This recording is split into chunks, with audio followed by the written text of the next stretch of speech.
Good morning students आज हम अपना नेक्स्ट लेसन पढ़ेंगे। लेसन नंबर 8, शाम एक किसान। शाम एक किसान मतलब कि जो शाम का दृश्य को उन्होंने एक किसान के रूप में बयान किया है। कवि ने यहाँ पर जाड़े की मौसम की शाम का एक किसान के रूप में बहुत ही सुंदर तरीके से चित्रण किया है। इस कविता का कवि सर्वेश्वर दयाल सक्सेना है, जिन्होंने ये कविता लिखी है।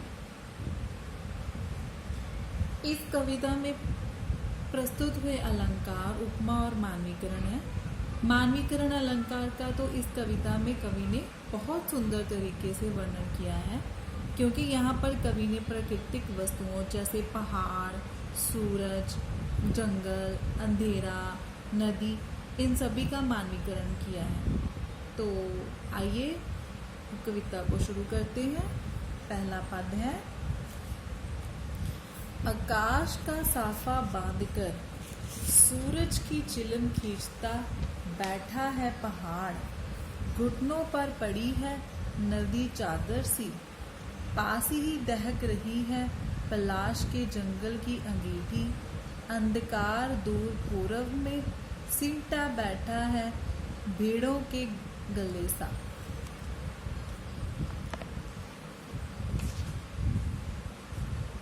तो जैसे कि इन पंक्तियों से स्पष्ट होता है कि पहाड़ का चित्रण किसान के रूप में किया गया है, और वह किसान क्या कर रहा है, सूरज को चिलम की तरह पी रहा है। अर्थात सूरज का चित्रण चिलम के रूप में किया गया है। सूर्य अस्त हो रहा है, शाम का दृश्य है तो सूर्य अस्त हो रहा है। जैसा कि हम सबको पता है कि जब सूर्य अस्त होता है तो वह कैसा दिखाई देता है, वो एक आग के गोले जैसा दिखाई देता है। अर्थात उसमें उतना ताप नहीं होता जितना दिन के समय में होता है। दिन के समय सूरज की रोशनी, गर्मी हमें बहुत तेज लगती है, लेकिन शाम के समय उसकी रोशनी हल्की हो जाती है। तो कवि ने कल्पना की है कि वो डूबते हुए सूरज कैसा दिखाई दे रहा है, जैसे कि चिलम में जलते हुए कोयला हो। अर्थात जो चिलम की तरह थोड़ा हल्का पड़ गया है, इसलिए उसने कल्पना की है कि पहाड़ जो है वो एक किसान की तरह बैठा है। ऐसा लग रहा है कि जैसे वो पहाड़ में किसान बैठा हो, तो सूर्य को चिलम की तरह पी रहा है। डूबते हुए सूर्य को चिलम की तरह पी रहा है, और उस किसान ने अपने सिर पर क्या है, साफा बांध रखा है। उसकी पगड़ी क्या है, जैसे ये आप पिक्चर्स में देख रहे हैं ना, जैसे ऊपर क्या है, पहाड़ के ऊपर क्या है, आकाश है। तो वो आकाश ऐसा लग रहा है कि जैसे किसान ने अपने सिर पर क्या है, सफेद साफा बांध कर रखा हो। एक पहाड़ोपी किसान शाम के समय में सूरज को चिलम की तरह पी रहा है, और सारा आकाश ऐसा लग रहा है जैसे कि उस किसान ने अपने सिर पर साफा बांध रखा हो। आकाश रूपी जड़ा क्या है, साफा बांध रखा हो। आगे है, घुटनों पर पड़ी है नदी चादर सी, पास ही दहक रही है पलाश के जंगल की अंगीठी, अंधकार दूर पूरब में सिमटा बैठा है भेड़ों के गले सा। कहते हैं कि क्योंकि शाम का समय है, तो कवि ने क्या चित्रण किया है कि पहाड़ के नीचे जो नदी बह रही है वो कैसी लग रही है। ये देखो, ये नदी आप पिक्चर में देख रहे हैं ना, ये नदी बह रही है, मानो ये कैसी लग रही है, जैसे मानो उस पहाड़ रूपी किसान ने अपने घुटनों पर चादर ओढ़ रखी हो।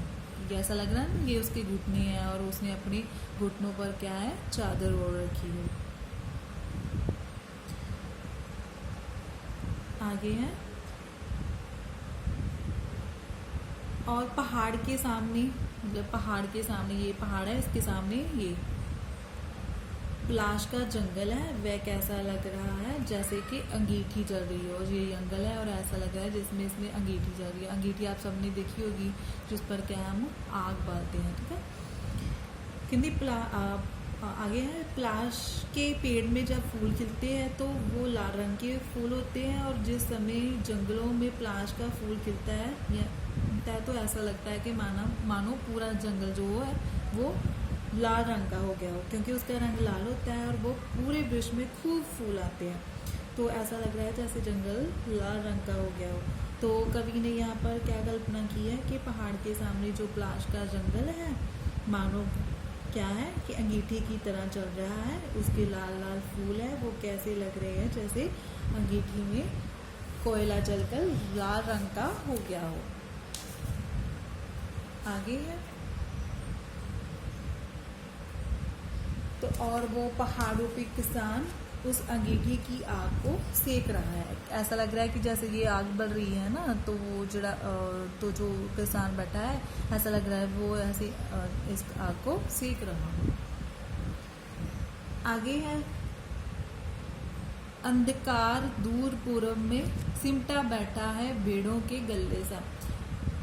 कवि ने कल्पना की है कि पूर्व दिशा में अंधेरा छा रहा है, मतलब ये पूर्व दिशा है, इसमें क्या है, अंधेरा छा रहा है। वह मानो ऐसा लग रहा है कि भेड़ों का झुंड सिमट कर बैठा हुआ है। मतलब ऐसा लग रहा है कि जैसे ये क्या है, भेड़ों का झुंड जो है वो सिमट कर बैठा हुआ, मतलब ऐसे इकट्ठे होकर बैठा हुआ। कि वैसे तो क्या है, अंधेरा है। तो हमने आज क्या पढ़ा इस पहले पद में कि पहाड़ रूपी किसान आकाश रूपी साफे को अपने सिर पर बांध के अस्त होते हुए सूरज रूपी चिलम को अपनी तरफ खींच रहा है। उसके घुटनों पर पहाड़ के नीचे बहती हुई नदी ऐसी लग रही है मानो उसने अपने घुटनों पर चादर ओढ़ रखी है, और उसके सामने पलाश के जंगलों के लाल लाल फूल है, वो ऐसे लग रहे हैं मानो कि अंगीठी चल रही है, और वह किसान अपनी ठंड भगाने के लिए उस आग वाली अंगीठी को सेक रहा है। पूर्व दिशा में जो अंधकार छा रहा है, वो ऐसा लग रहा है कि मानो भेड़ों का झुंड है जो एक जगह पर सिमट गया। ठीक है बेटा, आज हम इतना ही पढ़ेंगे। नेक्स्ट हम अपनी नेक्स्ट वीडियो में पढ़ेंगे। धन्यवाद।